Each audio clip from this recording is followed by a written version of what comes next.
Bem-vindo à história completa da Bíblia. Desde o primeiro momento em que Deus falou a luz para a existência até a visão final de um novo céu e uma nova terra. Esta é a maior história já contada, abrangendo milhares de anos e mostrando-nos como Deus tem trabalhado ao longo da história para trazer a humanidade de volta para si. Você conhecerá heróis e vilões, testemunhará milagres incríveis e descobrirá como cada promessa que Deus fez se torna realidade. De Adão em um jardim perfeito a Jesus na cruz. Da Arca de Noé ao Apocalipse de João, cada capítulo constrói em direção ao plano final de salvação que muda tudo. No princípio, não havia nada exceto Deus. Sem estrelas, sem planetas, sem luz, apenas vazio completo e escuridão por toda parte. Então algo incrível aconteceu que mudaria tudo para sempre. Gênesis 1:3 nos diz exatamente como começou. No princípio, Deus criou os céus e a terra. A terra era sem forma e vazia. A escuridão estava sobre a superfície do abismo e o Espírito de Deus pairava sobre as águas. E Deus disse: haja luz. E houve luz. Por 6 dias Deus falou e as coisas apareceram. Primeiro veio a luz, depois o céu, depois terra seca e mares. Plantas brotaram do chão. O sol e a lua tomaram seus lugares no céu, e todo tipo de animal encheu a terra, a água e o ar. Cada dia, Deus olhava para o que tinha feito e dizia que era bom. Mas o 6º dia foi diferente. Gênesis 1:26-27 nos mostra a decisão mais importante de Deus. Então Deus disse: façamos o homem à nossa imagem, conforme a nossa semelhança, para que tenha domínio sobre os peixes do mar, sobre as aves do céu, sobre o gado e sobre toda a terra, e sobre todos os répteis que se arrastam sobre a terra. Assim Deus criou o homem à sua imagem. A imagem de Deus o criou. Homem e mulher os criou. Diferente de tudo mais que Deus simplesmente falou para existir, fazer o primeiro homem foi especial. Gênesis 2:7 descreve assim: então o Senhor Deus formou o homem do pó da terra e soprou em suas narinas o fôlego da vida, e o homem se tornou um ser vivente. Este homem era Adão e ele era diferente de todas as outras criaturas porque tinha o próprio sopro de Deus nele. O Jardim do Éden. Deus não apenas criou Adão e o deixou em qualquer lugar. Ele preparou um lugar perfeito chamado Éden. Gênesis 2:8-9 pinta o quadro.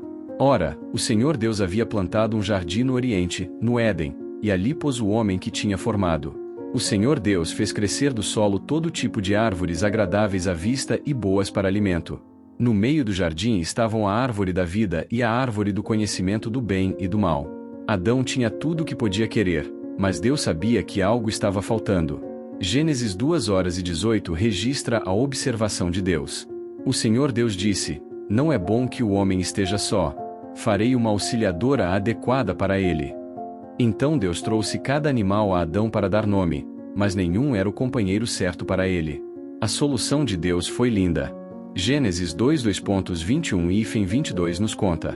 Então o Senhor Deus fez o homem cair em profundo sono. E enquanto ele dormia, tomou uma de suas costelas e fechou o lugar com carne.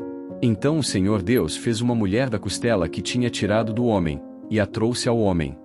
Adão ficou encantado com esta nova pessoa que era como ele, e a chamou de Eva. A queda. A vida no Éden era perfeita, mas havia uma regra. Gênesis 2:16-17 registra o único mandamento de Deus. E o Senhor Deus ordenou ao homem: você é livre para comer de qualquer árvore do jardim, mas não deve comer da árvore do conhecimento do bem e do mal. Pois no dia em que dela comer, certamente morrerá.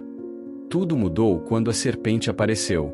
Ela era astuta e convenceu Eva a questionar a palavra de Deus.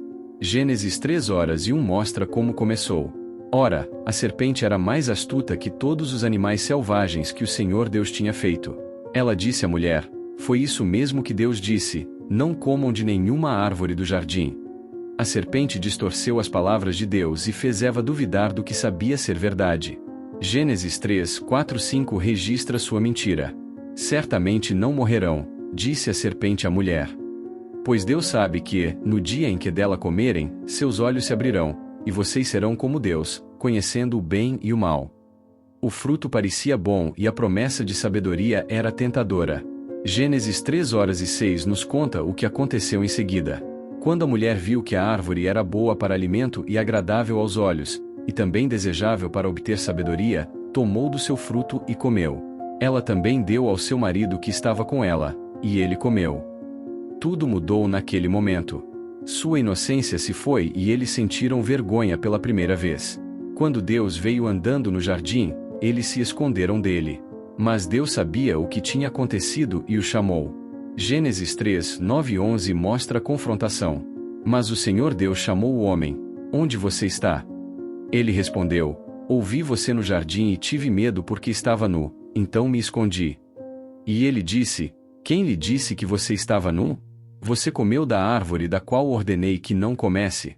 Adão tentou culpar tanto Eva quanto Deus, enquanto Eva culpou a serpente. Mas não havia como escapar do que tinham feito. Deus lhes deu punições. A serpente rastejaria. Eva teria dor no parto. Adão lutaria para cultivar alimento. E a morte viria a todos eles. No entanto, mesmo no julgamento, Deus mostrou misericórdia fazendo roupas para eles e prometendo que algum dia alguém derrotaria a serpente que tinha causado todo esse problema. Caim e Abel. Fora do Éden, Adão e Eva começaram sua nova vida e tiveram filhos. Seu primeiro filho foi Caim, e Gênesis 4:1 registra as palavras de Eva em seu nascimento. Com a ajuda do Senhor, dei à luz um homem. Depois veio Abel, e os dois irmãos cresceram escolhendo trabalhos diferentes. Gênesis 4:2 nos diz que Abel cuidava de rebanhos e Caim trabalhava a terra. Quando chegou a hora de adorar a Deus, ambos os irmãos trouxeram ofertas. Gênesis 4:3-4 descreve o que aconteceu. No decorrer do tempo, Caim trouxe alguns dos frutos do solo como oferta ao Senhor. E Abel também trouxe uma oferta, porções gordas de alguns dos primogênitos de seu rebanho. O Senhor olhou com favor para Abel e sua oferta, mas para Caim e sua oferta não olhou com favor. Deus aceitou a oferta de Abel, mas rejeitou a de Caim. E isso deixou Caim furioso. Deus o alertou em Gênesis 4:6-7. Então o Senhor disse a Caim: por que você está irado? Por que seu rosto está abatido? Se você fizer o que é certo, não será aceito? Mas se não fizer o que é certo, o pecado está à sua porta. Ele deseja tê-lo, mas você deve dominá-lo. Mas Caim não ouviu o aviso de Deus. Seu ciúme cresceu até se tornar algo terrível. Gênesis 4:8 registra o primeiro assassinato na história humana. Ora, Caim disse a seu irmão Abel: vamos para o campo. E quando estavam no campo, Caim atacou seu irmão Abel e o matou. Quando Deus perguntou onde estava Abel, Caim mentiu e perguntou se era guardião de seu irmão. Mas Deus já sabia o que tinha acontecido. Gênesis 4:10-11 mostra a resposta de Deus. O Senhor disse: o que você fez? Ouça, o sangue do seu irmão está clamando a mim desde a terra. Agora você está sob maldição e expulso da terra, que abriu a sua boca para receber da sua mão o sangue do seu irmão. Caim tornou-se um errante, mas Deus ainda o protegeu de ser morto por outros. A linhagem familiar continuou através de outro filho, Sete, que Eva disse que Deus lhe deu para substituir Abel. Gênesis 5 lista as gerações de Adão a Noé, mostrando como as pessoas viviam muito mais tempo naqueles dias, alguns por mais de 900 anos. O dilúvio. À medida que as gerações passavam, as pessoas se multiplicaram na terra, mas também se tornaram cada vez mais más. Gênesis 6:5 descreve quão ruim a situação ficou. O Senhor viu quão grande havia se tornado a maldade da raça humana na terra, e que toda a inclinação dos pensamentos do coração humano era apenas mal o tempo todo. Isso partiu o coração de Deus, e ele decidiu recomeçar com a terra. Mas havia um homem que era diferente. Gênesis 6:8-9 nos conta sobre ele. Mas Noé encontrou graça aos olhos do Senhor. Esta é a história de Noé e sua família. Noé era um homem justo, irrepreensível entre o povo de seu tempo, e ele andava fielmente com Deus. Deus decidiu salvar Noé e sua família do julgamento que estava vindo. Gênesis 6:13-14 registra as instruções de Deus. Então Deus disse a Noé: vou acabar com todas as pessoas, pois a terra está cheia de violência por causa delas. Com certeza vou destruir tanto elas quanto a terra. Então faça para você uma arca de madeira de cipreste. Faça compartimentos nela e revista-a com piche por dentro e por fora. A arca era enorme, 137 metros de comprimento, 23 metros de largura e 14 metros de altura. Deus disse a Noé para trazer 2 de cada tipo de animal, mais 7 pares de animais limpos e aves. Gênesis 7:1 mostra a instrução final de Deus.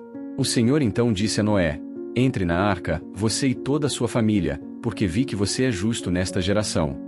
Noé obedeceu a Deus completamente, mesmo que provavelmente parecesse loucura construir um barco tão grande quando não havia água suficiente ao redor para fazê-lo flutuar. Mas Gênesis 7:11-12 descreve o que aconteceu em seguida.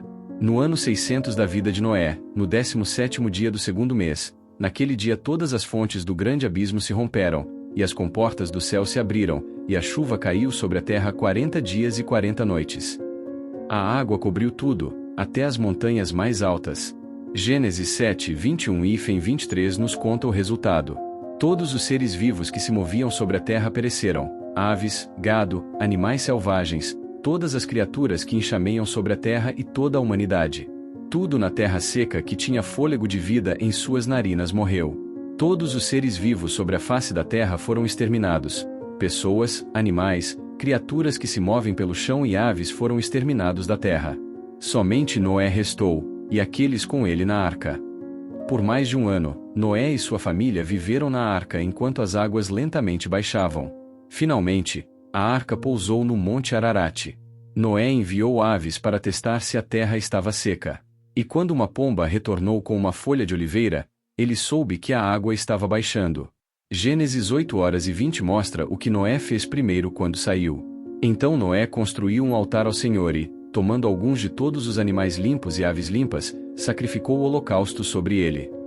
Deus ficou satisfeito com a adoração de Noé e fez uma promessa que duraria para sempre.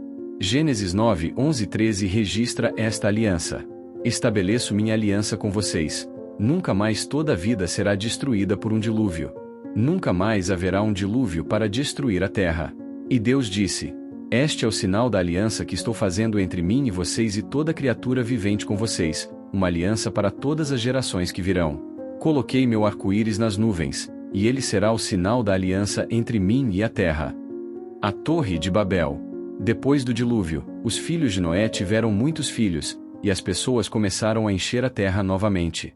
Mas em vez de se espalharem como Deus queria, eles ficaram juntos em um lugar. Gênesis 11:1 nos conta. Ora, o mundo todo tinha uma só língua e um discurso comum. Essas pessoas tiveram uma ideia orgulhosa. Gênesis 11:3-4 descreve seu plano. Disseram uns aos outros: venham, vamos fazer tijolos e queimá-los bem. Eles usaram tijolos em vez de pedra e piche em vez de argamassa.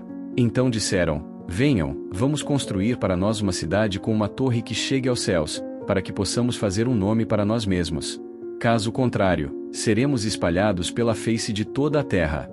Eles queriam construir uma torre tão alta que alcançasse o céu, pensando que isso os tornaria famosos e os impediria de serem espalhados. Mas Deus desceu para ver o que estavam fazendo.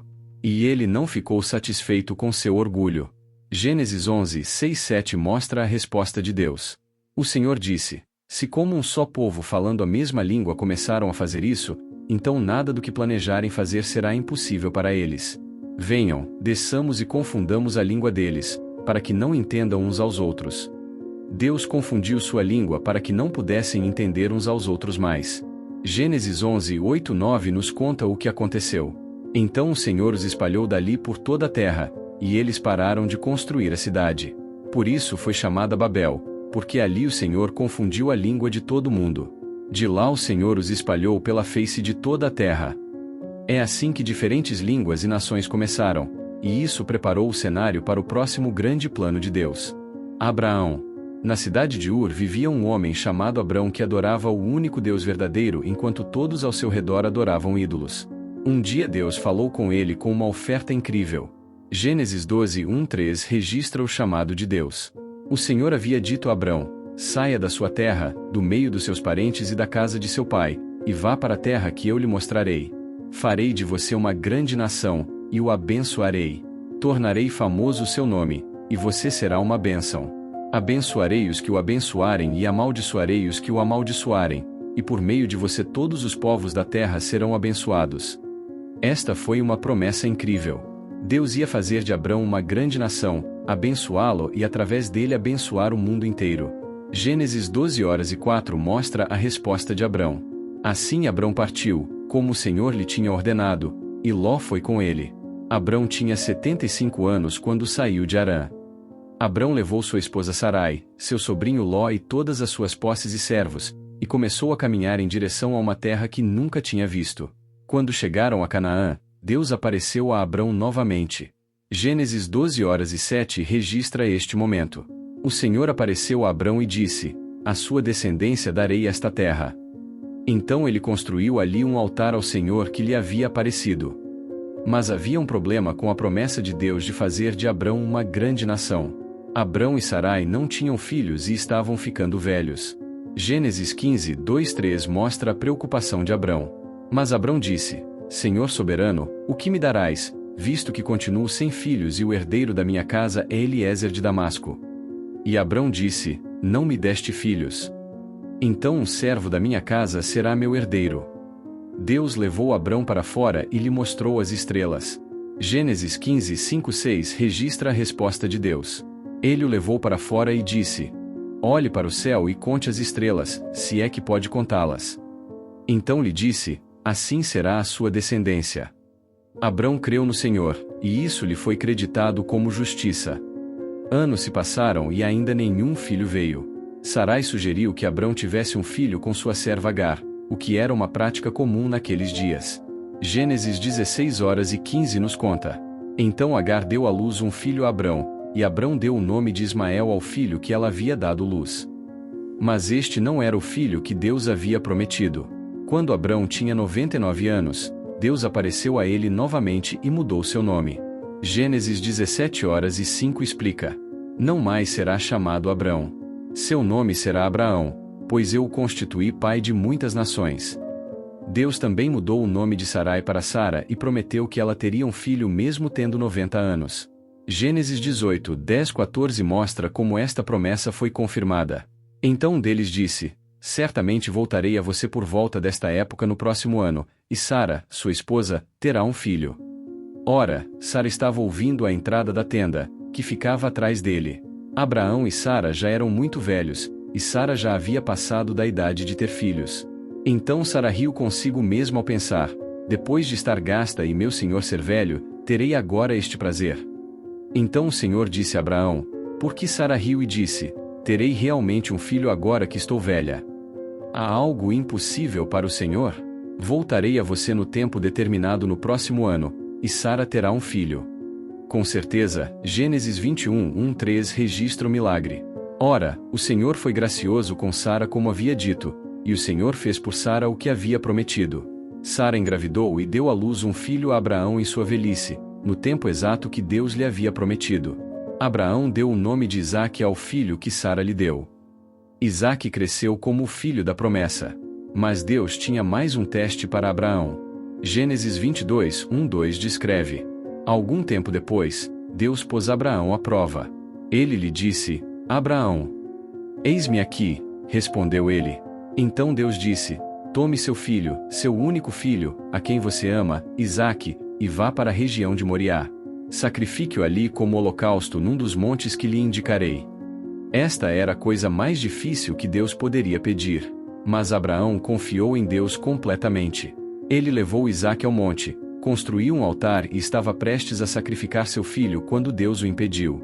Gênesis 22:11-12 mostra o que aconteceu. Mas o anjo do Senhor o chamou do céu: "Abraão! Abraão!" "Eis-me aqui", respondeu ele. "Não estenda a mão contra o menino", disse ele. "Não lhe faça nada. Agora sei que você teme a Deus, porque não me negou seu filho, seu único filho." Deus providenciou um carneiro para o sacrifício e abençoou Abraão ainda mais por causa de sua fé. Jacó e Esaú. Quando Isaque cresceu, Abraão encontrou para ele uma esposa chamada Rebeca. Gênesis 25:21 nos conta sobre sua família. Isaque orou ao Senhor em favor de sua esposa, porque ela era estéril. O Senhor respondeu à sua oração e sua esposa Rebeca engravidou. Mas esta gravidez foi incomum.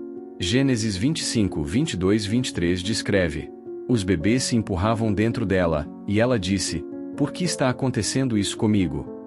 Então ela foi consultar o Senhor.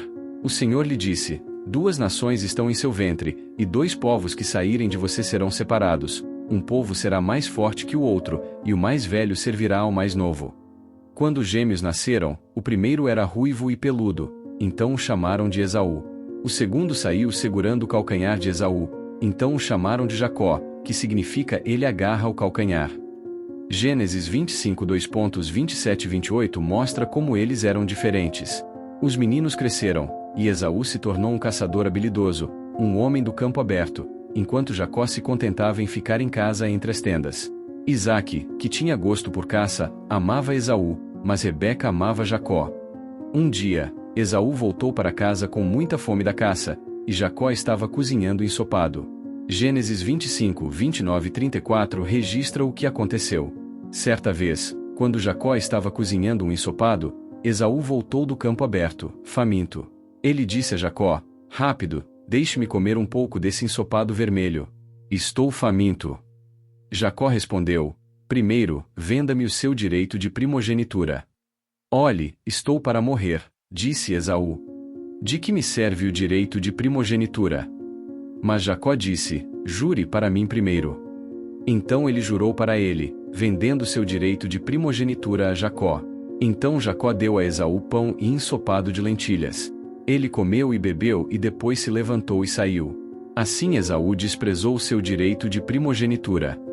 Mais tarde, quando Isaque estava velho e quase cego, ele queria abençoar Esaú antes de morrer. Mas Rebeca ajudou Jacó a enganar seu pai para receber a bênção. Quando Esaú descobriu, ficou furioso e planejou matar Jacó depois que Isaque morresse. Então Jacó teve que fugir de casa. Em sua jornada, Deus apareceu a Jacó em um sonho. Gênesis 28, 13 e 15 mostra a promessa de Deus. Ali acima dela estava o Senhor, e ele disse: "Eu sou o Senhor, o Deus de seu pai Abraão e o Deus de Isaque. Darei a você e aos seus descendentes a terra em que você está deitado. Seus descendentes serão como o pó da terra, e você se espalhará para o oeste e para o leste, para o norte e para o sul. Todos os povos da terra serão abençoados por meio de você e de sua descendência. Estou com você e cuidarei de você aonde quer que vá, e o trarei de volta a esta terra. Não o deixarei até ter feito o que prometi." Jacó trabalhou para seu tio Labão por 20 anos, casou-se com Lia e Raquel, e teve 12 filhos que se tornariam as 12 tribos de Israel. Eventualmente, Deus mudou o nome de Jacó para Israel depois que ele lutou com um anjo a noite toda. José. Jacó amava José mais que seus outros filhos porque ele nasceu quando Jacó era velho.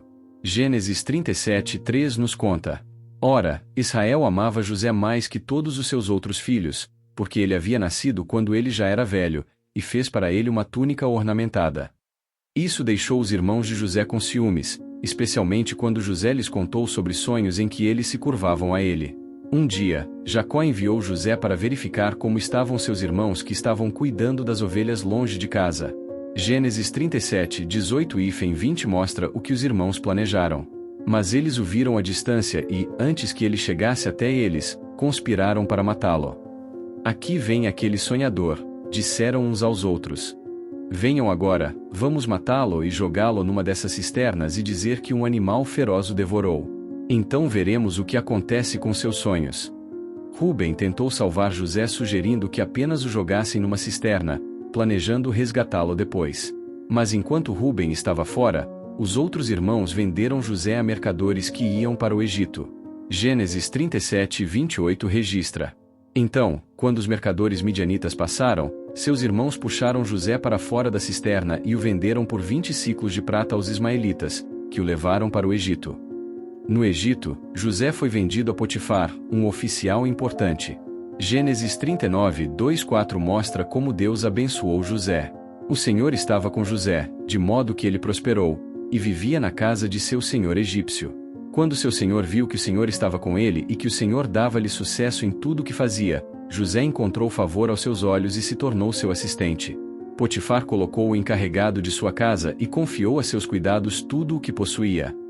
Mas a esposa de Potifar tentou seduzir José e quando ele recusou, ela o acusou falsamente. José foi jogado na prisão, mas mesmo lá Deus estava com ele. Gênesis 39, 21 nos conta: "Mas enquanto José estava lá na prisão, o Senhor estava com ele. Mostrou-lhe bondade e concedeu-lhe favor aos olhos do carcereiro." Na prisão, José interpretou sonhos para o padeiro e o copeiro do faraó. 2 anos depois, Faraó teve sonhos perturbadores que ninguém conseguia entender. O copeiro se lembrou de José, e Faraó o mandou chamar. Gênesis 41 2.25-27 mostra a interpretação de José. Então José disse ao Faraó: os sonhos do Faraó são um só e o mesmo. Deus revelou ao Faraó o que ele está para fazer. As 7 vacas boas são 7 anos, e as 7 espigas de grão boas são 7 anos. É um e o mesmo sonho. As 7 vacas magras e feias que surgiram depois são 7 anos, e assim são as 7 espigas de grão inúteis queimadas pelo vento leste. São 7 anos de fome. Faraó ficou tão impressionado que fez de José o segundo no comando de todo o Egito. Gênesis 41 2.40-41 registra as palavras de Faraó: você estará encarregado de meu palácio, e todo o meu povo deve submeter-se às suas ordens. Somente com respeito ao trono serei maior que você. Então o Faraó disse a José: por este meio coloco o encarregado de toda a terra do Egito. Durante os 7 anos de fartura, José armazenou grãos. Quando a fome veio, pessoas de muitos países vieram ao Egito para comprar comida, incluindo os irmãos de José. Eles não o reconheceram, mas ele os reconheceu imediatamente. Após testá-los para ver se tinham mudado, José revelou quem era. Gênesis 45:4-5 mostra este momento emocional. Então José disse a seus irmãos: aproximem-se de mim. Quando eles se aproximaram, ele disse: eu sou seu irmão José, aquele que vocês venderam para o Egito. E agora não se angustiem nem se zanguem consigo mesmos por terem me vendido para cá, porque foi para salvar vidas que Deus me enviou adiante de vocês. José perdoou seus irmãos e convidou toda a família para vir morar no Egito. Gênesis 46:27 nos conta o número. Com os 2 filhos que tinham nascido a José no Egito, os membros da família de Jacó que foram para o Egito eram 70 ao todo. Jacó, agora chamado Israel, mudou toda sua família para o Egito, onde viveriam pelos próximos 400 anos. Isso encerrou o livro de Gênesis com o povo escolhido de Deus em terra estrangeira, mas ainda sob sua proteção e cuidado. Moisés e o Êxodo. 400 anos se passaram desde que José trouxe sua família para o Egito. Os israelitas tinham crescido de 70 pessoas para uma nação de milhões. Mas as coisas tinham mudado drasticamente. Êxodo 1:8-10 explica o que aconteceu. Então um novo rei, para quem José não significava nada, chegou ao poder no Egito. Olhem, disse ele ao seu povo, os israelitas se tornaram numerosos demais para nós. Venham, precisamos lidar astutamente com eles, ou se tornarão ainda mais numerosos, e se estourar uma guerra, se juntarão aos nossos inimigos, lutarão contra nós e deixarão o país. Os egípcios fizeram dos israelitas escravos e os forçaram a construir cidades e trabalhar em condições brutais. Quando isso não impediu seu crescimento, Faraó ordenou algo terrível.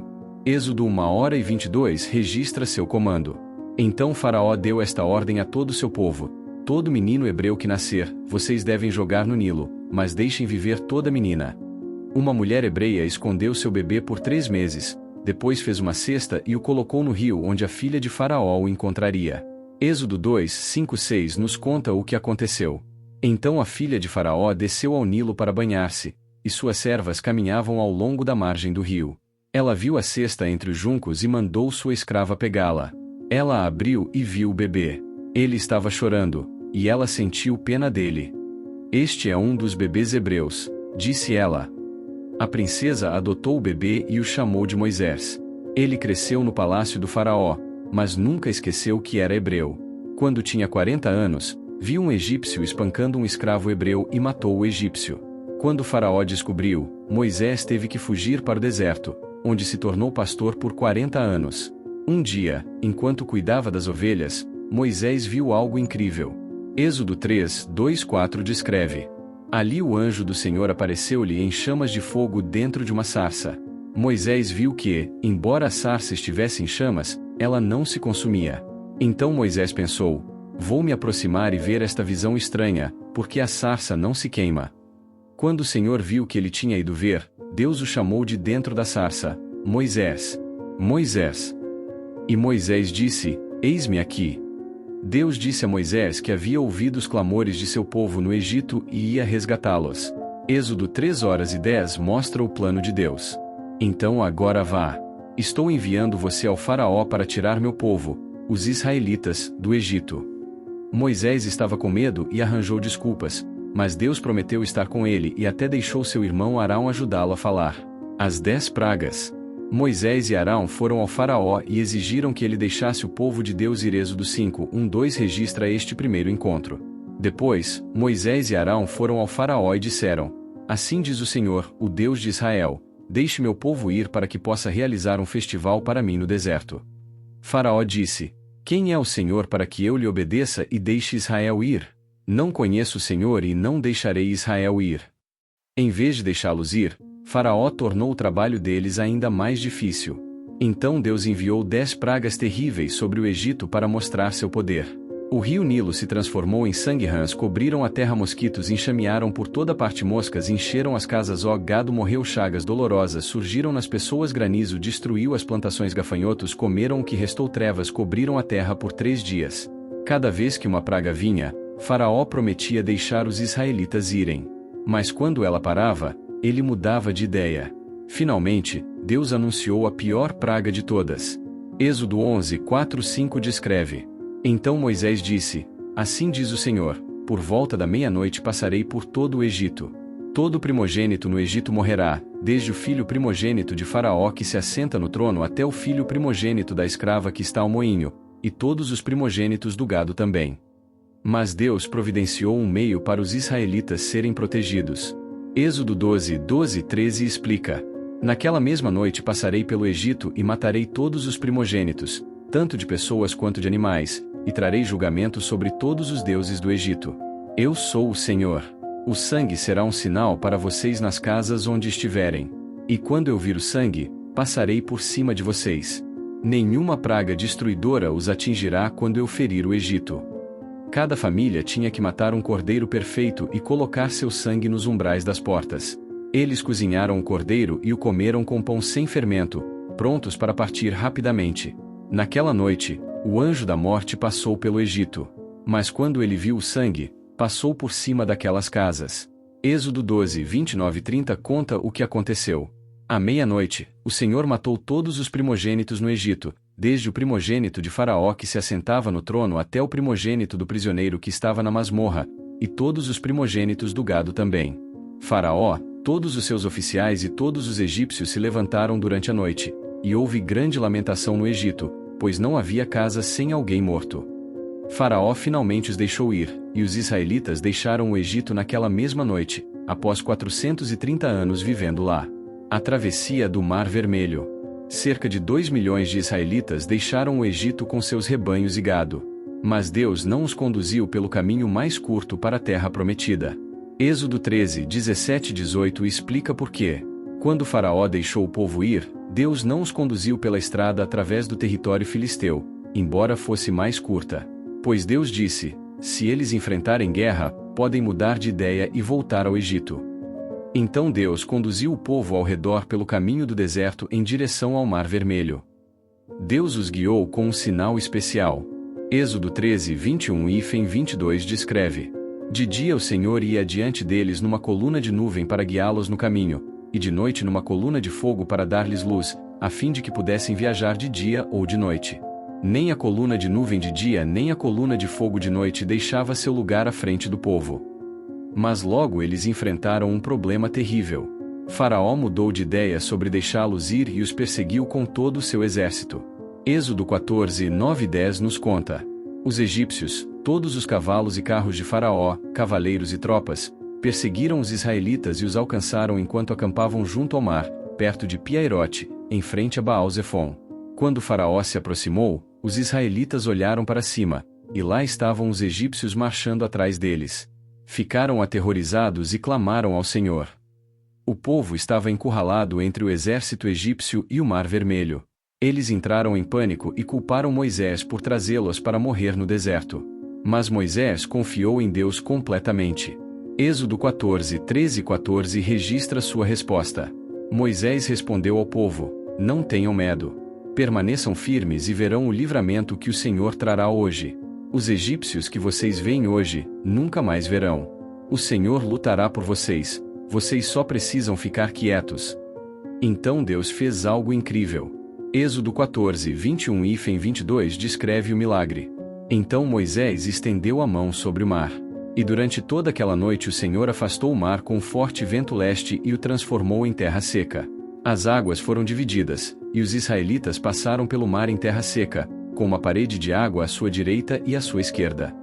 Os egípcios os seguiram para dentro do mar. Mas quando todos os israelitas estavam seguros do outro lado, Deus disse a Moisés para estender a mão novamente. Êxodo 14, 27 e 28 mostra o que aconteceu. Moisés estendeu a mão sobre o mar, e ao amanhecer o mar voltou ao seu lugar. Os egípcios estavam fugindo em direção a ele, e o Senhor os lançou no mar. A água fluiu de volta e cobriu os carros e cavaleiros, todo o exército de Faraó que havia seguido os israelitas no mar. Nenhum deles sobreviveu. Os israelitas ficaram maravilhados com o poder de Deus e cantaram canções de louvor. No deserto. Mas sua alegria não durou muito. 3 dias depois, não conseguiam encontrar água. E quando encontraram, estava amarga demais para beber.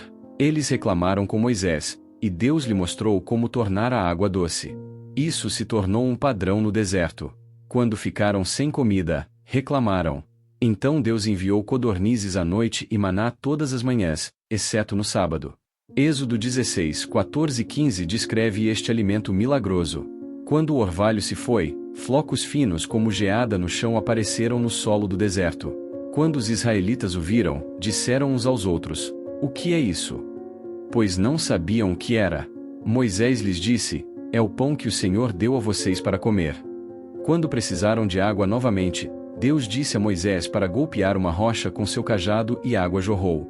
Quando inimigos os atacaram, Moisés levantou suas mãos e eles venceram a batalha. Cada necessidade foi suprida, mas o povo continuava reclamando e querendo voltar ao Egito. Os 10 mandamentos. 3 meses após deixarem o Egito, os israelitas chegaram ao Monte Sinai. Este foi onde Deus havia falado pela primeira vez com Moisés da sarça ardente, e agora ele ia dar-lhe suas leis. Êxodo 19, 3, 6 registra a mensagem de Deus. Então Moisés subiu a Deus, e o Senhor o chamou do monte e disse: "Isto é o que você deve dizer aos descendentes de Jacó e o que deve contar ao povo de Israel. Vocês mesmos viram o que fiz ao Egito e como os carreguei sobre asas de águia e os trouxe a mim. Agora, se me obedecerem fielmente e guardarem minha aliança, então de todas as nações serão minha propriedade preciosa. Embora toda a terra seja minha, vocês serão para mim um reino de sacerdotes e uma nação santa." O povo concordou em obedecer a Deus. Então ele lhes disse para se prepararem para algo incrível. Por 3 dias eles lavaram suas roupas e se prepararam. No terceiro dia, algo incrível aconteceu. Êxodo 19, 16, 18 descreve: "Na manhã do terceiro dia houve trovões e relâmpagos, com uma nuvem espessa sobre o monte e um som de trombeta muito alto. Todos no acampamento tremeram. Então Moisés conduziu o povo para fora do acampamento ao encontro de Deus, e eles ficaram ao pé do monte. O monte Sinai estava coberto de fumaça porque o Senhor desceu sobre ele em fogo. A fumaça subiu dele como fumaça de uma fornalha, e todo o monte tremeu violentamente. Deus chamou Moisés ao monte e lhe deu os 10 mandamentos. Êxodo 21 e 17 lista estas regras básicas para viver. Adore somente a Deus, não faça ídolos, não use mal o nome de Deus, guarde o dia de sábado santo, honre seus pais, não mate, não cometa adultério, não roube, não minta sobre os outros, não deseje o que pertence a outra pessoa. Mas Deus deu a eles muito mais do que apenas 10 regras. Ele deu leis detalhadas sobre como tratar servos, o que fazer se alguém se machucar, como lidar com disputas de propriedade e muitos outros assuntos práticos para a vida diária. O bezerro de ouro. Enquanto Moisés estava no monte recebendo as leis de Deus, algo terrível aconteceu no acampamento abaixo. Moisés tinha ido embora por 40 dias, e o povo ficou impaciente. Êxodo 32, 1 mostra o que fizeram. Quando o povo viu que Moisés demorava a descer do monte, reuniu-se ao redor de Arão e disse: "Venha, faça deuses para nós que vão adiante de nós. Quanto a este sujeito Moisés que nos tirou do Egito, não sabemos o que aconteceu com ele." Arão deveria ter recusado, mas em vez disso cedeu às suas exigências. Êxodo 32, 2.24 registra sua decisão terrível. Arão respondeu: "Tirem os brincos de ouro que suas esposas, filhos e filhas estão usando e tragam-nos a mim." Então todo o povo tirou seus brincos e os trouxe a Arão. Ele pegou o que lhe entregaram e fez um ídolo fundido em forma de bezerro, moldando-o com uma ferramenta. Então disseram: Estes são seus deuses, Israel, que os tiraram do Egito. O povo começou a adorar este bezerro de ouro e fazer festas selvagens, esquecendo completamente o Deus que acabará de resgatá-los do Egito. No monte, Deus disse a Moisés o que estava acontecendo e ficou tão irado que quis destruir toda a nação e recomeçar apenas com Moisés. Mas Moisés intercedeu pelo povo, lembrando Deus de suas promessas a Abraão, Isaque e Jacó. Êxodo 32:14 nos conta: Então o Senhor se arrependeu e não trouxe sobre seu povo o desastre que havia ameaçado. No entanto, Moisés estava prestes a ver por si mesmo quão ruim as coisas tinham ficado. Êxodo 32:19-20 descreve o que aconteceu quando Moisés desceu o monte. Quando Moisés se aproximou do acampamento e viu o bezerro e a dança, sua ira se acendeu e ele jogou as tábuas de suas mãos, quebrando-as em pedaços ao pé do monte. E pegou o bezerro que o povo havia feito e o queimou no fogo. Depois o moeu até virar pó, espalhou-o na água e fez os israelitas beberem. Moisés ficou furioso com Arão por levar o povo ao pecado.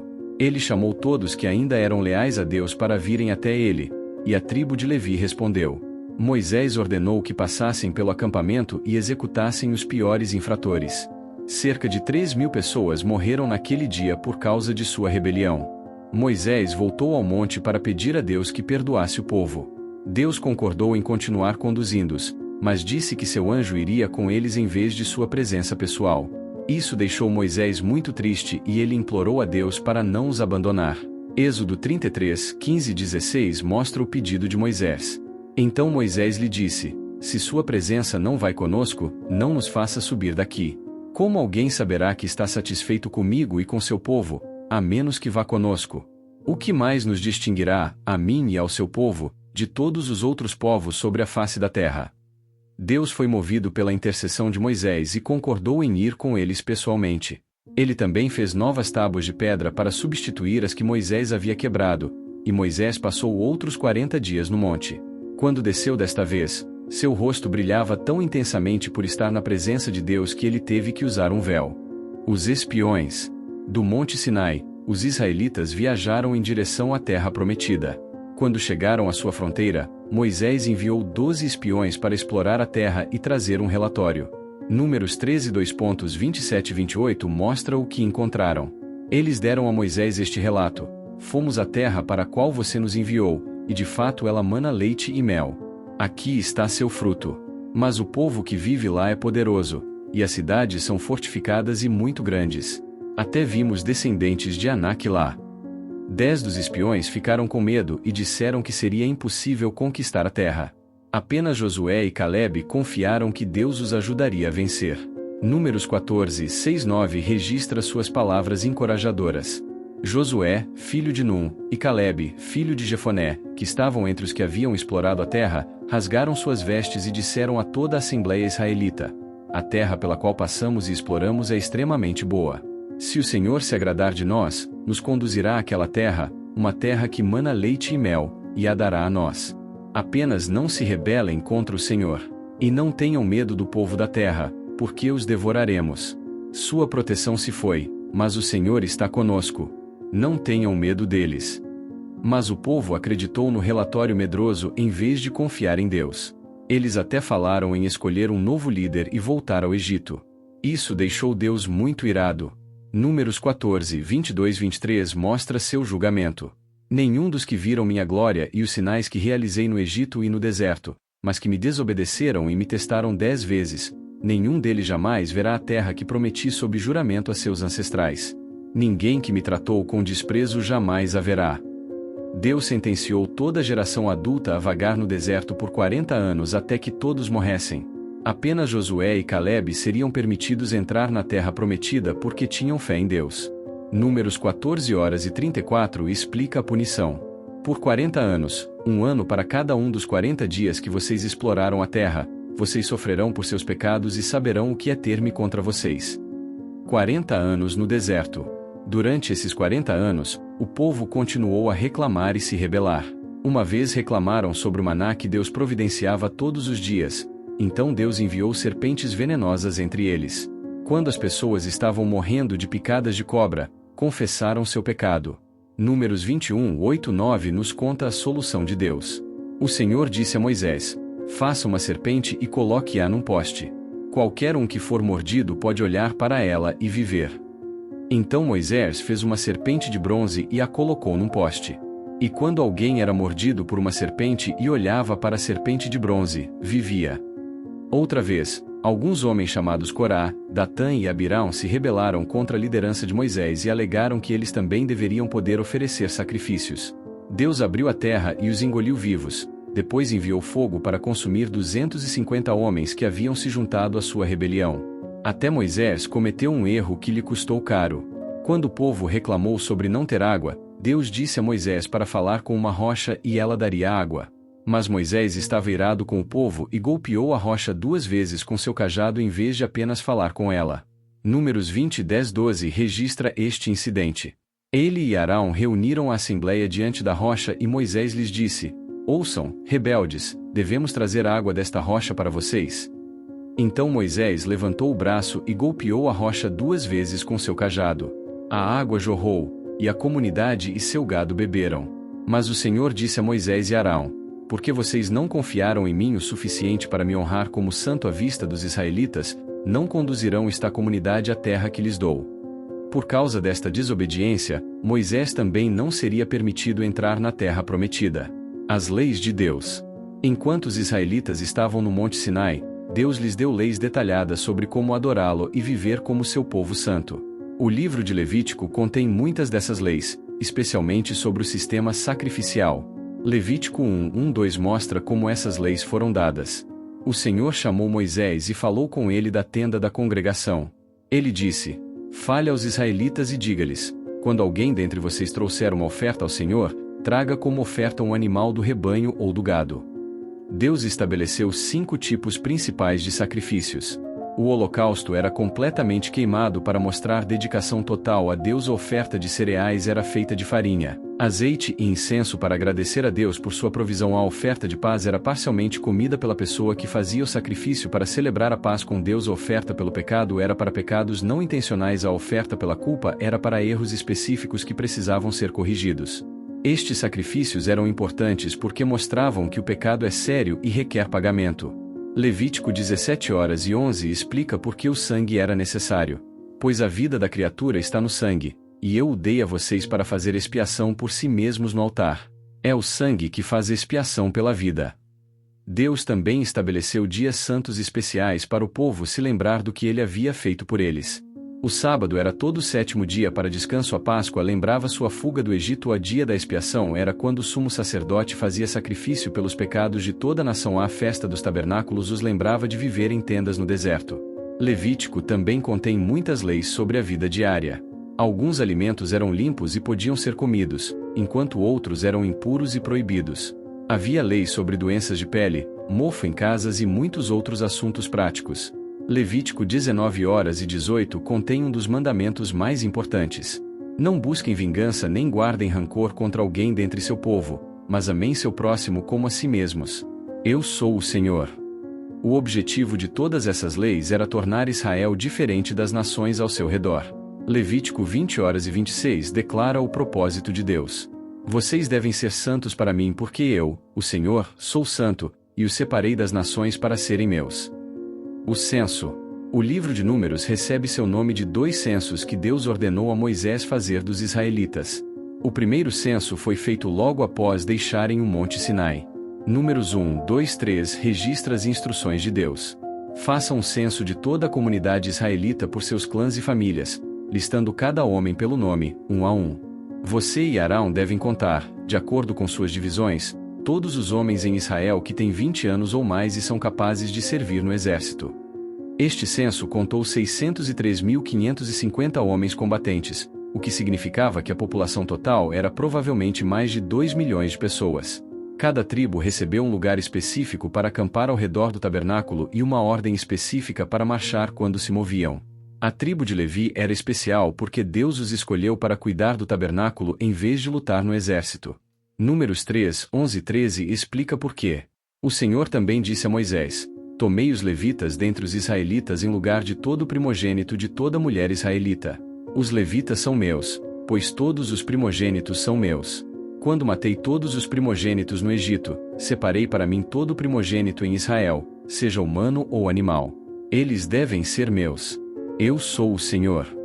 O segundo censo foi feito 38 anos depois, logo antes de entrarem na terra prometida. Números 26, 51 dá ao total. O número total dos homens de Israel foi 601.730. Quase o mesmo número, mas era uma geração totalmente nova, já que todos os adultos do primeiro censo haviam morrido no deserto, exceto Josué e Calebe. Deuteronômio, os sermões finais de Moisés. À medida que os 40 anos no deserto estavam terminando, Moisés sabia que não entraria na terra prometida com o povo. O livro de Deuteronômio contém seus discursos finais para preparar a nova geração para a vida em sua nova terra. Deuteronômio 1:1-3 prepara a cena. Estas são as palavras que Moisés falou a todo Israel no deserto a leste do Jordão. Leva 11 dias para ir do Horeb até Cades Barneia pelo caminho do Monte Seir. No 40º ano, no primeiro dia do 11º mês, Moisés proclamou aos israelitas tudo o que o Senhor lhe havia ordenado concernente a eles. Moisés lembrou-os de tudo o que tinha acontecido desde que deixaram o Egito, a fidelidade de Deus, suas rebeliões e as lições que deveriam ter aprendido. Ele repetiu muitas das leis que Deus lhes havia dado e explicou como aplicá-las em sua nova terra. O coração da mensagem de Moisés era sobre amar a Deus completamente. Deuteronômio 6:4-6 contém o mandamento mais importante. Ouça, ó Israel, o Senhor, o nosso Deus, o Senhor é um só. Ame o Senhor, o seu Deus, de todo o seu coração, de toda a sua alma e de todas as suas forças.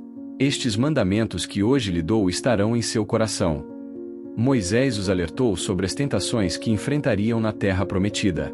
O povo que vivia lá adorava deuses falsos e seria fácil copiar seus caminhos. Deuteronômio 8:11-14 mostra sua preocupação. Tenham cuidado para não esquecerem o Senhor, o seu Deus, deixando de obedecer aos seus mandamentos, às suas ordenanças e aos seus decretos que hoje lhes dou. De outra forma, quando comerem e ficarem satisfeitos, quando construírem belas casas e nelas morarem, quando seus rebanhos e gado aumentarem e a sua prata e ouro se multiplicarem, e tudo o que possuírem prosperar, então o coração de vocês se encherá de orgulho e vocês se esquecerão do Senhor, o seu Deus, que os tirou do Egito, da terra da escravidão. Moisés também lhes deu promessas de bênção se obedecessem a Deus, e advertências de punição se afastassem dele. Ele lhes disse que se algum dia se tornassem infiéis e fossem espalhados entre as nações, Deus ainda os receberia de volta se retornassem a ele com todo o coração. Antes de morrer, Moisés nomeou Josué como novo líder e abençoou cada uma das 12 tribos. Deuteronômio 34:5-7 registra o fim da vida de Moisés. E Moisés, servo do Senhor, morreu ali em Moabe, como o Senhor havia dito. Ele o sepultou em Moabe, no vale em frente a Bet-peor, mas até hoje ninguém sabe onde fica seu túmulo. Moisés tinha 120 anos quando morreu. No entanto, seus olhos não estavam fracos nem sua força havia diminuído. Os israelitas choraram por Moisés durante 30 dias. Ele havia sido seu líder por 40 anos e havia falado com Deus face a face como ninguém mais jamais tinha feito. Agora eles estavam prontos para entrar na terra que Deus havia prometido a Abraão, Isaque e Jacó centenas de anos antes. Josué e a conquista de Canaã.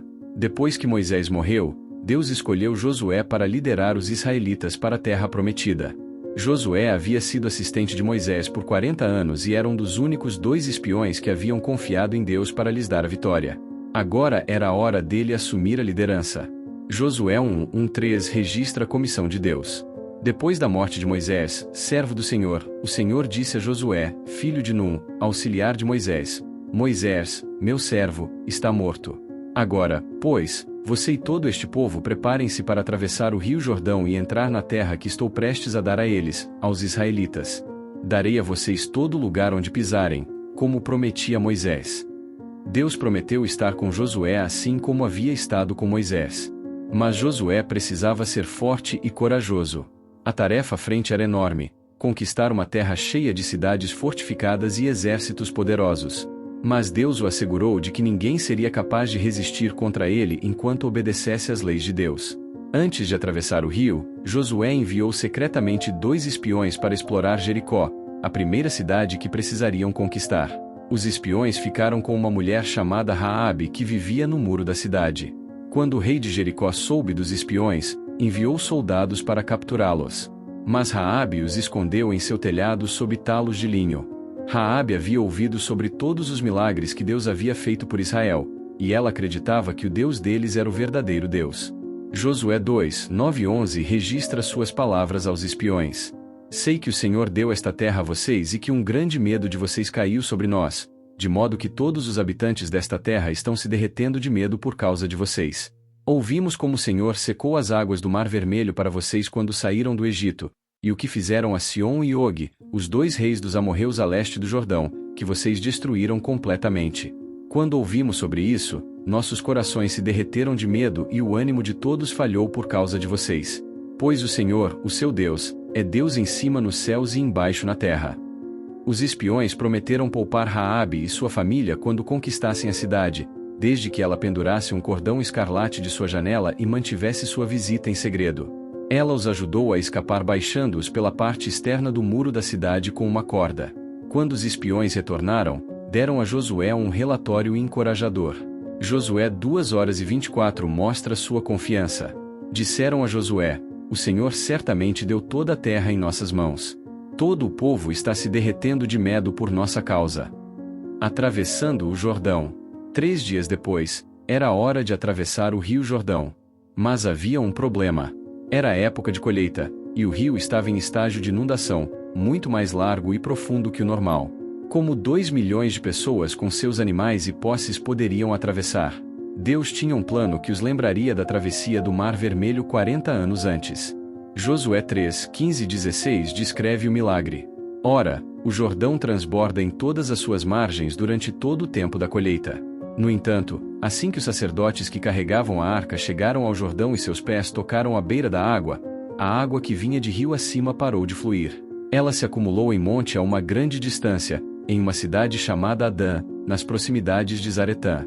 Enquanto a água que fluía para o mar de Arabá, o Mar Morto, foi completamente cortada. Então o povo atravessou em frente a Jericó. Os sacerdotes carregando a Arca da Aliança ficaram no meio do leito seco do rio enquanto todo o povo atravessava. Para ajudá-los a lembrar deste milagre, Josué ordenou que um homem de cada tribo pegasse uma pedra do leito do rio. Josué 4, 6, 7 explica o propósito. No futuro, quando seus filhos perguntarem a vocês, o que significam estas pedras? Digam-lhes que o fluxo do Jordão foi cortado diante da Arca da Aliança do Senhor. Quando ela atravessou o Jordão, as águas do Jordão foram cortadas. Estas pedras são um memorial para o povo de Israel para sempre. Quando todos haviam atravessado com segurança, os sacerdotes saíram do leito do rio e imediatamente a água voltou ao estágio de inundação. Os israelitas agora estavam na terra prometida, e Josué ergueu as 12 pedras em seu primeiro acampamento em Gilgal como um lembrete permanente do poder de Deus. A queda de Jericó. A primeira grande cidade que os israelitas enfrentaram foi Jericó, e ela estava completamente fechada por causa de sua chegada. Josué 6 horas e 1 nos conta. Ora, os portões de Jericó estavam firmemente trancados por causa dos israelitas. Ninguém saía e ninguém entrava. A cidade parecia impossível de conquistar com seus muros maciços e fortes defesas. Mas Deus tinha um plano de batalha muito incomum. Josué 6, 2, 4 registra as instruções de Deus. Então o Senhor disse a Josué: Veja, entreguei Jericó em suas mãos, junto com seu rei e seus homens de guerra. Marche ao redor da cidade uma vez com todos os homens armados. Faça isso por 6 dias. Faça 7 sacerdotes levarem trombetas de chifres de carneiro na frente da arca. No 7º dia, marche ao redor da cidade 7 vezes, com os sacerdotes tocando as trombetas. Isto deve ter parecido uma maneira estranha de lutar uma batalha, mas Josué obedeceu exatamente. Por 6 dias, os israelitas marcharam silenciosamente ao redor de Jericó uma vez por dia enquanto os sacerdotes tocavam trombetas. O povo dentro da cidade deve ter se perguntado o que estava acontecendo. No 7º dia, tudo mudou. Josué 6, 15 e 16 descreve o que aconteceu. No 7º dia, levantaram-se ao amanhecer e marcharam ao redor da cidade 7 vezes da mesma maneira, exceto que naquele dia circularam a cidade 7 vezes. Na 7ª vez, quando os sacerdotes tocaram o toque de trombeta, Josué ordenou ao exército: gritem, pois o Senhor deu a cidade a vocês. Josué 6 horas e 20 nos conta o resultado. Quando as trombetas soaram, o exército gritou. E ao som da trombeta, quando os homens deram um grande grito, o muro desabou.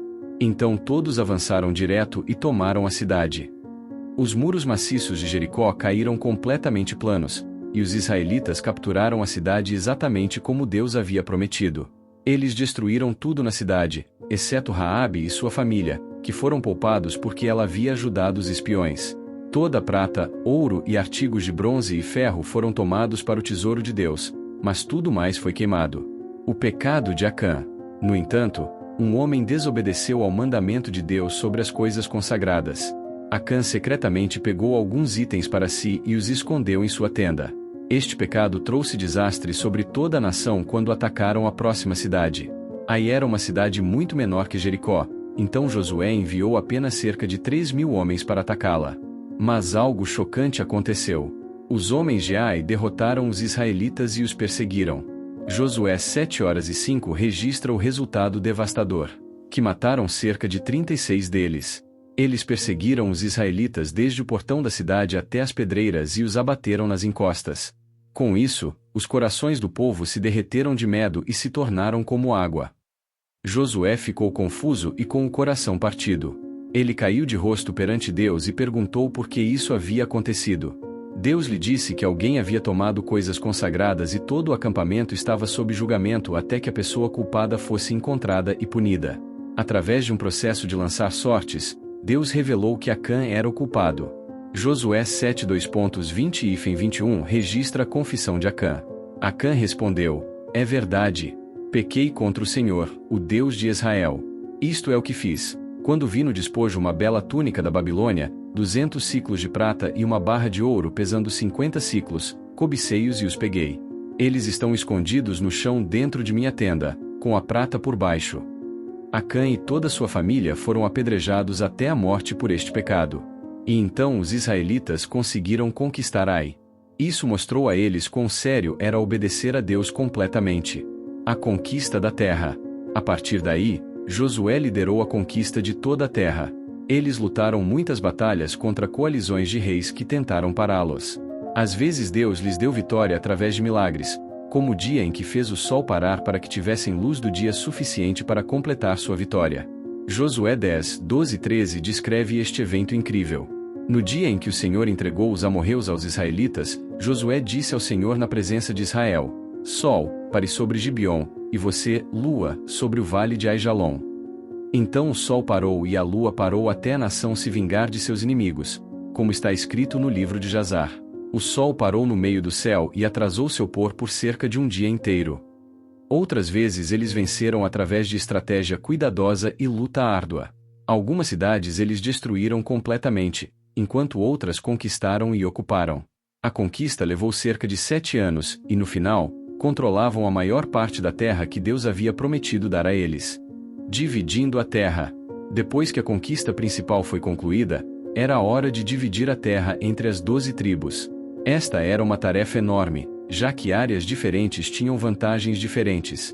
Algumas tinham melhores terras agrícolas, outras tinham rotas comerciais importantes e algumas tinham posições militares estratégicas. Deus já havia dado instruções específicas sobre como isso deveria ser feito. Números 26:52-56 explicou o método. A terra seria dividida por sorteio, mas o tamanho de cada território dependeria do tamanho de cada tribo. Tribos maiores receberiam mais terra, enquanto tribos menores receberiam menos. Josué 14:1-2 nos conta quem estava encarregado deste processo. Ora, estas são as áreas que os israelitas receberam como herança na terra de Canaã, que Eleazar, o sacerdote, Josué, filho de Num, e os chefes dos clãs tribais de Israel lhes atribuíram. Suas heranças foram atribuídas por sorteio às 9 tribos e meia, como o Senhor havia ordenado por meio de Moisés. 2 tribos e meia já haviam recebido sua herança no lado leste do rio Jordão antes da conquista começar. As tribos de Ruben e Gade e metade da tribo de Manassés haviam pedido esta terra porque era boa para criar gado, e Moisés havia concordado, desde que seus homens de guerra ajudassem a conquistar o lado oeste primeiro. A tribo de Levi não recebeu um território como as outras tribos porque foram separados para servir a Deus. Em vez disso, receberam 48 cidades espalhadas por todos os outros territórios tribais, juntamente com pastagens ao redor de cada cidade para seus animais. Josué 21h41 resume sua herança. As cidades dos levitas no território mantido pelos israelitas eram 48 ao todo, juntamente com suas pastagens. Calebe recebe sua herança. Calebe, que havia sido um dos espiões fiéis 40 anos antes, fez um pedido especial. Mesmo tendo agora 85 anos, ele pediu a região montanhosa ao redor de Hebrom onde viviam os temíveis gigantes. Josué 14h12 registra suas palavras ousadas. Agora, dê-me esta região montanhosa que o Senhor me prometeu naquele dia. Você mesmo ouviu então que os anaquitas estavam lá e suas cidades eram grandes e fortificadas. Mas, com o Senhor me ajudando, eu os expulsarei assim como ele disse. Josué alegremente deu a Calebe este território desafiador, e o velho guerreiro o conquistou com sucesso. Sua fé e coragem foram um exemplo para todos. O processo de dividir a terra levou vários anos e envolveu examinar as áreas não conquistadas restantes. Josué 18h04 descreve como isso foi feito. Nomeiem 3 homens de cada tribo. Eu os enviarei para fazer um levantamento da terra e escrever uma descrição dela de acordo com a herança de cada um. Então eles voltarão a mim. Cada tribo recebeu limites detalhados descrevendo exatamente onde seu território começava e terminava. Algumas tribos como Judá e Efraim receberam grandes áreas com muitas cidades. Outras como Simeão e Dan receberam territórios menores. A tribo de Dan teve problemas para conquistar seu território designado porque o povo lá era forte e tinha carros de ferro. Eventualmente, a maioria dos danitas se mudou para o norte e conquistou uma cidade chamada Laís, que renomearam Dan. Josué também designou 6 cidades de refúgio, onde alguém que acidentalmente matasse outra pessoa poderia fugir para segurança. 3 cidades ficavam em cada lado do Rio Jordão, espaçadas de modo que ninguém tivesse que viajar mais de um dia de jornada para alcançar proteção. Quando a divisão foi concluída, as 2 tribos e meia que viviam a leste do Jordão foram finalmente autorizadas a retornar às suas famílias. Eles haviam ajudado fielmente a conquistar o lado oeste do Jordão como haviam prometido. Josué 22:4-5 mostra a bênção de Josué quando partiram. Agora que o Senhor, o seu Deus, deu descanso a eles como prometeu, voltem para suas casas na terra que Moisés, servo do Senhor, deu a vocês do outro lado do Jordão. Mas tenham muito cuidado em guardar o mandamento e a lei que Moisés, servo do Senhor, deu a vocês: amar o Senhor, o seu Deus, andar em obediência a Ele, guardar seus mandamentos, apegar-se a Ele e servi-lo com todo o coração e com toda a alma. O tempo dos juízes. Depois que Josué morreu, algo trágico aconteceu aos israelitas. A geração que havia visto as poderosas obras de Deus na conquista da terra começou a morrer, e seus filhos não conheciam o Senhor nem o que ele havia feito por Israel. Juízes 2h10 descreve este desastre espiritual. Depois que toda aquela geração foi reunida aos seus ancestrais, outra geração cresceu que não conhecia nem o Senhor nem o que ele havia feito por Israel. Então os israelitas fizeram o que era mal aos olhos do Senhor e serviram aos Baalins. Abandonaram o Senhor, o Deus de seus ancestrais, que os havia tirado do Egito. Seguiram e adoraram vários deuses dos povos ao seu redor. Provocaram a ira do Senhor. Isto iniciou um ciclo triste que se repetiria várias vezes por cerca de 300 anos. Os israelitas se afastariam de Deus e adorariam os ídolos de seus vizinhos. Deus ficaria irado e permitiria que nações inimigas os oprimissem quando a vida se tornasse insuportável. O povo clamaria a Deus por ajuda. Deus levantaria um líder chamado juiz para libertá-los. O juiz os conduziria à vitória e governaria sobre eles, mas quando o juiz morria, o povo voltaria aos seus ídolos e o ciclo recomeçaria. Juízes 2:16-19 explica este padrão.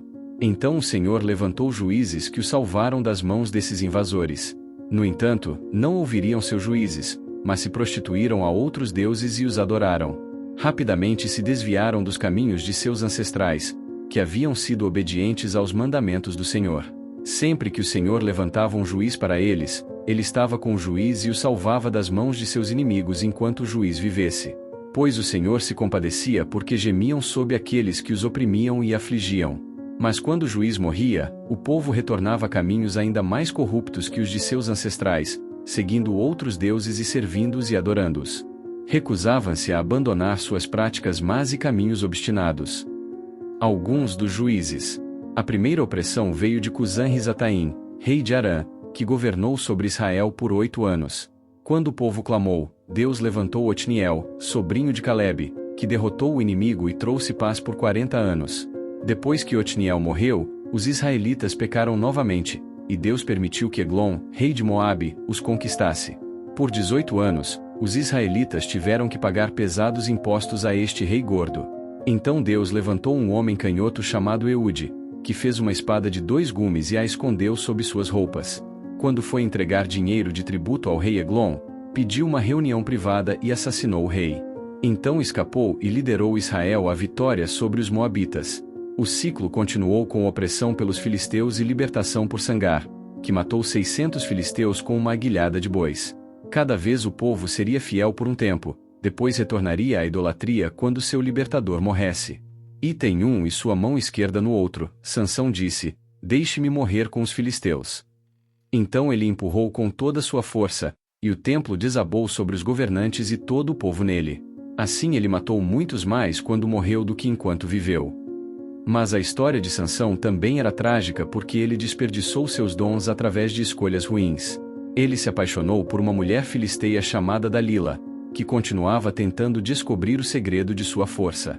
Depois que ela o importunou repetidamente, ele finalmente lhe contou que sua força vinha de seu cabelo não cortado. Juízes 16, 19 e 20 conta o que aconteceu em seguida. Depois de colocá-lo para dormir em seu colo, ela chamou alguém para raspar as 7 tranças de seu cabelo e assim começou a subjugá-lo. E sua força o deixou. Então ela chamou: "Sansão, os filisteus estão sobre você." Ele acordou de seu sono e pensou: "Sairei como antes e me livrarei." Mas ele não sabia que o Senhor o havia deixado. Os filisteus capturaram Sansão, arrancaram seus olhos e o fizeram moer grãos como um animal. Mas enquanto estava na prisão, seu cabelo começou a crescer novamente, e Deus lhe deu uma última oportunidade de cumprir seu propósito. Sansão julgou Israel por 20 anos, mas foi mais um exército de um homem só do que um líder nacional. Suas vitórias enfraqueceram os filisteus, mas não libertaram completamente Israel de sua opressão. Isso teria que esperar por líderes posteriores como Samuel e Davi. Ruth. Durante o tempo dos juízes, houve uma história linda que mostrou como Deus poderia trabalhar mesmo em tempos sombrios. Um homem chamado Elimeleque levou sua esposa Noemi e seus 2 filhos de Belém para o país de Moabe por causa de uma fome em Israel. Isto parecia uma boa ideia, mas foi contra o plano de Deus para seu povo permanecer na terra prometida. Em Moabe, Elimeleque morreu, e seus filhos se casaram com mulheres moabitas chamadas Ruth e Orfa. Depois de cerca de 10 anos, ambos os filhos também morreram, deixando Noemi sozinha com suas 2 noras. Ruth 1:3-5 resume estas tragédias. Ora, Elimeleque, marido de Noemi, morreu, e ela ficou com seus 2 filhos. Eles se casaram com mulheres moabitas, uma chamada Orfa e a outra Ruth. Depois de terem vivido lá cerca de 10 anos, tanto Malom quanto Quilion também morreram, e Noemi ficou sem seus 2 filhos e seu marido. Quando Noemi soube que a fome em Israel havia acabado, decidiu voltar para casa. Ela disse às suas noras para ficarem em Moabe, onde poderiam se casar novamente e começar novas vidas. Orfa disse adeus em lágrimas, mas Ruth se recusou a deixar Noemi. Ruth 1:16-17 contém a linda declaração de lealdade de Ruth. Mas Ruth respondeu: "Não me insista para deixá-la ou afastar-me de você. Onde você for, irei. E onde você ficar, ficarei. Seu povo será meu povo e seu Deus, meu Deus. Onde você morrer, morrerei, e lá serei sepultada. Que o Senhor me trate com todo rigor, se até a morte me separar de você." Ruth estava disposta a deixar tudo familiar e seguir Noemi para um país estrangeiro onde seria uma estrangeira. Mais importante, ela estava escolhendo adorar o Deus de Israel em vez dos deuses de Moabe. Quando chegaram a Belém, eram muito pobres e não tinham como se sustentar. Mas era a época de colheita, e a lei de Deus permitia que pessoas pobres recolhessem grãos que eram deixados para trás pelos ceifeiros. Ruth 2:2 mostra a iniciativa de Ruth. E Ruth, a moabita, disse a Noemi: "Deixe-me ir aos campos e recolher as espigas deixadas para trás de qualquer um em cujos olhos eu encontre favor." Noemi lhe disse: "Vá em frente, minha filha." Pela providência de Deus, Ruth acabou respigando num campo pertencente a um homem chamado Boaz, que era parente do falecido marido de Noemi. Quando Boaz viu Ruth, perguntou sobre ela e soube quão leal ela havia sido a Noemi. Ruth 2:11-12 mostra sua resposta. Boaz respondeu: Foi-me contado tudo o que você fez por sua sogra desde a morte de seu marido, como você deixou seu pai e sua mãe e sua terra natal e veio viver com um povo que não conhecia antes. Que o Senhor a recompense pelo que fez. Que você seja ricamente recompensada pelo Senhor, o Deus de Israel, sob cujas asas você veio se refugiar. Boaz foi gentil com Rute e garantiu que ela fosse protegida e bem alimentada. Quando Noemi soube sobre isso, percebeu que Boaz era um redentor parente, um parente próximo que tinha o direito de se casar com Rute e continuar a linhagem familiar de seu falecido marido. Seguindo as instruções de Noemi, Rute se aproximou de Boaz e pediu que ele se casasse com ela. Havia um problema: havia um parente mais próximo que tinha o primeiro direito de redimi-la. Mas quando este homem soube que teria que se casar com Rute e desistir de parte de sua herança, ele recusou. Rute 4, 9 e 10 registra a declaração pública de Boaz quando se casou com Rute. Então Boaz anunciou aos anciãos e a todo o povo: hoje vocês são testemunhas de que comprei de Noemi toda a propriedade de Elimeleque, Quilion e Malom. Também adquiri Rute, a Moabita, viúva de Malom, como minha esposa, para manter o nome do morto com sua propriedade, para que seu nome não desapareça de sua família ou de sua cidade natal. Hoje vocês são testemunhas. Rute e Boaz tiveram um filho chamado Obed, que se tornou pai de Jessé, que se tornou pai de Davi, o futuro rei de Israel. Isto significava que Rute, uma mulher moabita, tornou-se a bisavó do maior rei de Israel. Deus havia tomado uma mulher pagã que mostrou lealdade e fé e a fez parte da linhagem real que eventualmente levaria ao Messias. A história de Rute mostra como Deus pode trazer o bem de circunstâncias difíceis e como ele valoriza o caráter mais do que nacionalidade ou status social. Samuel. O último e maior dos juízes foi Samuel, que era diferente de todos os outros. Ele não era apenas um libertador militar, mas também um sacerdote e profeta que conduziu Israel de volta à fidelidade espiritual. Sua história começou antes de ele nascer, quando sua mãe Ana desesperadamente queria um filho. Ana era casada com um homem chamado Eucana que a amava profundamente, mas ela não podia ter filhos, enquanto sua outra esposa Penina tinha muitos filhos e filhas. Isto causava a Ana grande tristeza, especialmente quando Penina a zombava por ser estéril. Todo ano, quando a família ia adorar em Siló, Ana chorava e orava por um filho. 1 Samuel 1, 10-11 descreve sua oração desesperada. Em sua profunda angústia, Ana orou ao Senhor, chorando amargamente. E ela fez um voto, dizendo: Senhor Todo-Poderoso, se tão somente olhares para a miséria de tua serva e te lembrares de mim e não te esqueceres de tua serva, mas deres a ela um filho, então eu o darei ao Senhor por todos os dias de sua vida, e nenhuma navalha será usada em sua cabeça. Ana estava orando tão intensamente que Eli, o sacerdote, pensou que ela estava bêbada. Mas quando ele soube sobre seu pedido sincero, abençoou-a e disse-lhe para ir em paz. Deus respondeu à sua oração e ela deu à luz um filho chamado Samuel, que significa ouvido por Deus. Fiel à sua promessa, Ana trouxe Samuel ao tabernáculo quando ele ainda era muito jovem e o dedicou para servir a Deus lá. 1 Samuel 1:27-28 mostra sua fidelidade. Orei por esta criança, e o Senhor me concedeu o que pedi dele. Então agora eu o dou ao Senhor. Por toda a sua vida ele será dado ao Senhor.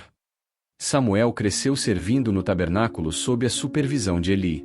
Mas os próprios filhos de Eli eram sacerdotes ímpios que roubavam dos sacrifícios e cometiam atos imorais.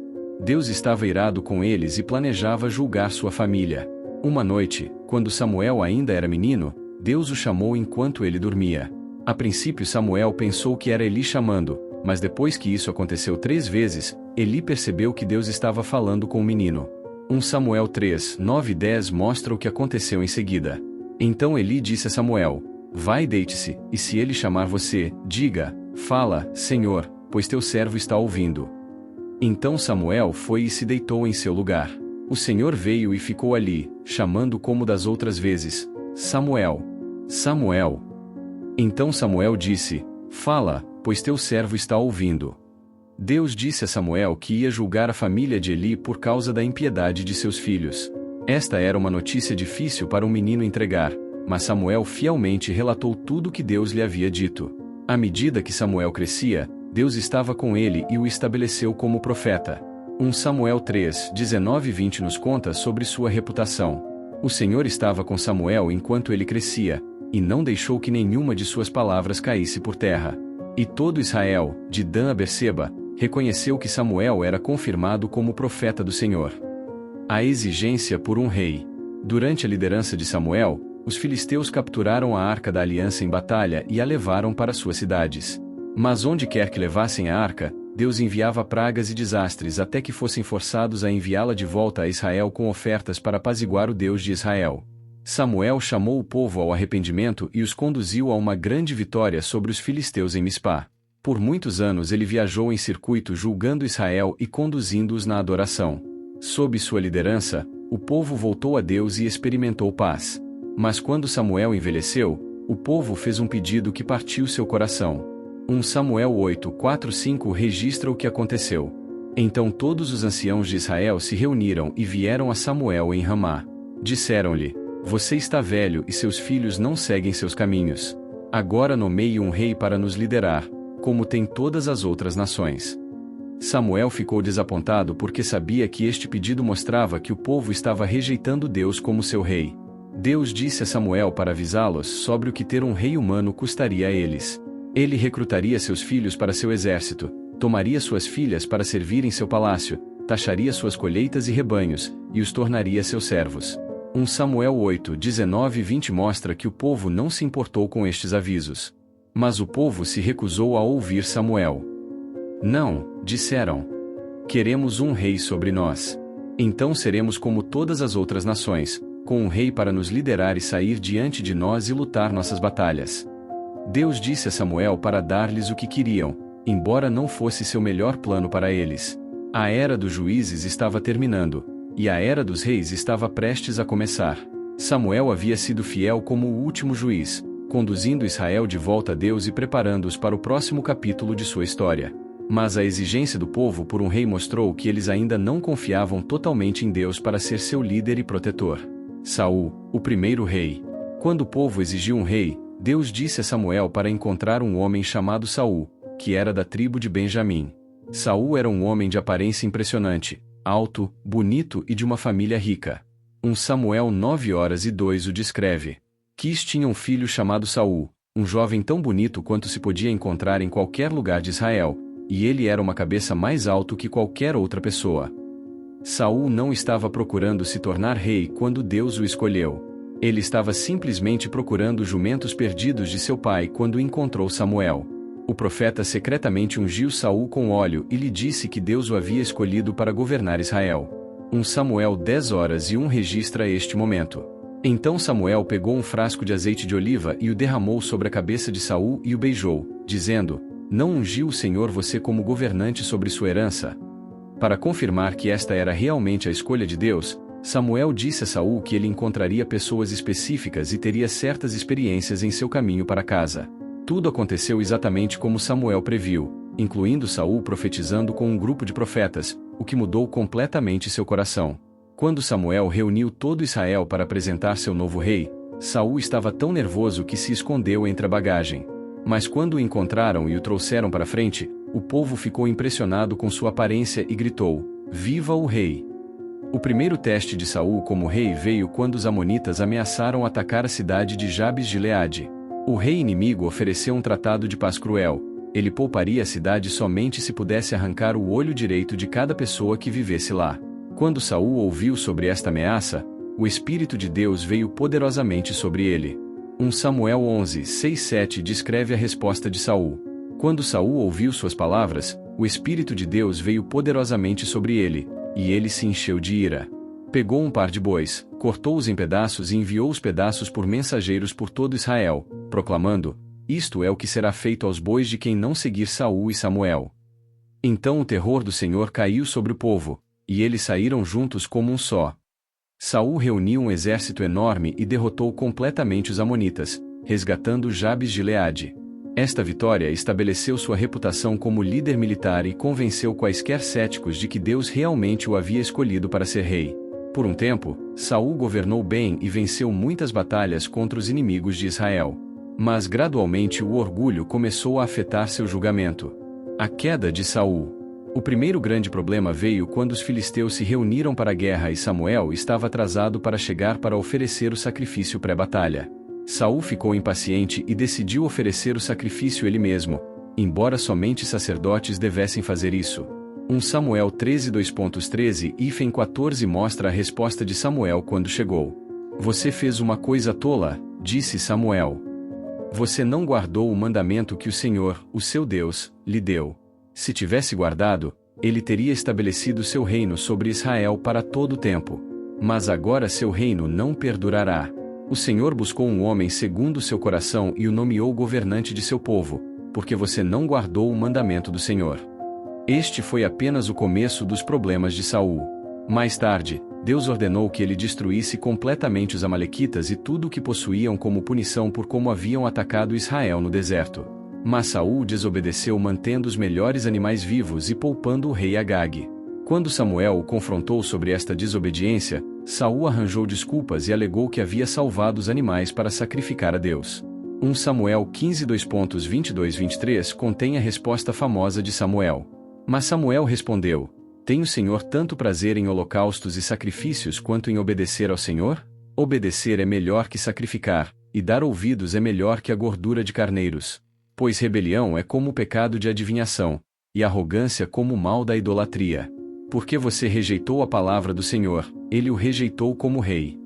A partir daquele dia, o Espírito de Deus deixou Saul e um espírito maligno começou a atormentá-lo. Saul tornou-se ciumento, paranoico e violento. Ele passou o resto de seu reinado tentando matar Davi, o jovem que Deus havia escolhido para substituí-lo. O fim trágico de Saul veio quando foi derrotado pelos filisteus em batalha e caiu sobre sua própria espada em vez de ser capturado vivo. Davi. Enquanto Saul ainda era rei, Deus enviou Samuel a Belém para ungir seu substituto dentre os filhos de Jessé. Quando Samuel viu o filho mais velho de Jessé, pensou: este jovem impressionante deve ser a escolha de Deus. Mas 1 Samuel 16:07 registra a correção de Deus. Mas o Senhor disse a Samuel: não considere sua aparência ou sua altura, pois eu o rejeitei. O Senhor não olha para as coisas que as pessoas olham. As pessoas olham para a aparência exterior, mas o Senhor olha para o coração. Jessé trouxe 7 de seus filhos diante de Samuel, mas Deus não escolheu nenhum deles. Finalmente, Samuel perguntou se havia outros filhos. 1 Samuel 16:11 mostra o que aconteceu em seguida. Então ele perguntou a Jessé: estes são todos os filhos que você tem? Ainda há o mais jovem, respondeu Jessé. Ele está cuidando das ovelhas. Samuel disse: mande buscá-lo. Não nos sentaremos até que ele chegue. Quando Davi chegou dos campos, Deus imediatamente disse a Samuel que esta era sua escolha. 1 Samuel 16:12-13 descreve a unção. Então ele mandou buscá-lo e o trouxe. Ele estava radiante de saúde e tinha boa aparência e traços bonitos. Então o Senhor disse: levante-se e unja-o. Este é ele. Então Samuel pegou a corneta de óleo e o ungiu na presença de seus irmãos. E daquele dia em diante o Espírito do Senhor veio poderosamente sobre Davi. Davi era apenas um adolescente, mas já havia mostrado fé notável enquanto protegia as ovelhas de seu pai.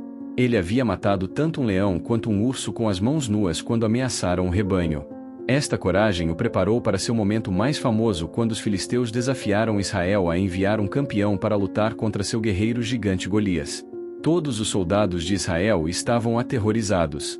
Golias tinha mais de 2,7 metros de altura e estava coberto de armadura, e ele vinha zombando do povo de Deus há 40 dias. Davi por acaso estava visitando seus irmãos mais velhos no exército quando ouviu o desafio de Golias. 1 Samuel 17:26 mostra a reação de Davi. Davi perguntou aos homens que estavam perto dele: o que será feito pelo homem que matar este filisteu e remover esta desgraça de Israel? Quem é este filisteu incircunciso para desafiar os exércitos do Deus vivo? Quando o rei Saul soube da disposição de Davi para lutar, tentou lhe dar armadura, mas era grande e pesada demais. Em vez disso, Davi escolheu 5 pedras lisas de um riacho e se aproximou de Golias com apenas sua funda e sua fé em Deus. 1 Samuel 17:45-47 registra a declaração ousada de Davi. Davi disse ao filisteu: você vem contra mim com espada, lança e dardo, mas eu venho contra você em nome do Senhor Todo-Poderoso, o Deus dos exércitos de Israel, a quem você desafiou. Hoje o Senhor o entregará em minhas mãos, e eu o derrubarei e cortarei sua cabeça.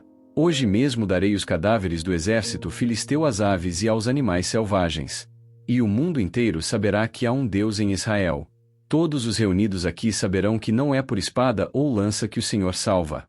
Pois a batalha é do Senhor, e Ele dará todos vocês em nossas mãos. A primeira pedra de Davi atingiu Golias na testa e o matou instantaneamente. Os filisteus fugiram em terror e Israel venceu uma grande vitória. Isto tornou Davi famoso em toda a nação e começou sua carreira como guerreiro e líder. Saul trouxe Davi para sua corte e eventualmente lhe deu sua filha Mical como esposa. Mas à medida que a popularidade de Davi crescia, Saul tornou-se insano.